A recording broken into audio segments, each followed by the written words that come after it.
Vous ne pouvez pas dire « Ah, c'était des héros du quotidien » et en même temps pas revaloriser leur salaire. Ça ne va pas. Et je vous le jure que je sens que la colère dans le secteur, elle est énorme.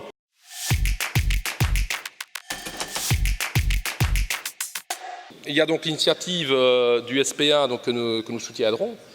Je pense que c'est important, voilà, c'est une chose promise, chose due. Hein. Je pense que c'est un peu l'opération chose promise, chose due. Le gouvernement s'est engagé je pense que c'est logique de donner ça.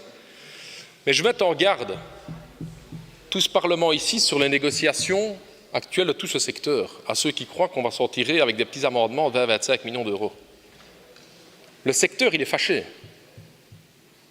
Le secteur, il exige une vraie revalorisation salariale.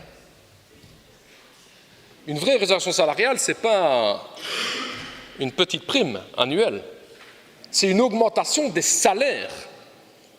Et le secteur ne va pas attendre qu'un gouvernement se forme pour exiger que dans le cadre de ce gouvernement provisoire, de l'argent soit lâché. Madame la ministre, j'ai autant à vous dire, pour pouvoir donner ces 200, 300, 400 euros bruts qui est revendiqué par beaucoup de personnes dans le secteur, il faudra 800 millions, hein, Madame la ministre.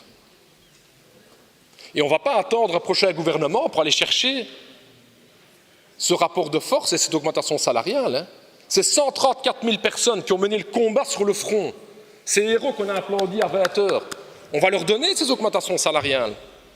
Vous trouvez normal, vous, de nettoyer un hôpital pour 1 420 euros par mois? Vous trouvez normal? Je vous pose la question. Sérieux. C'est ça la question, hein, c'est ça la question.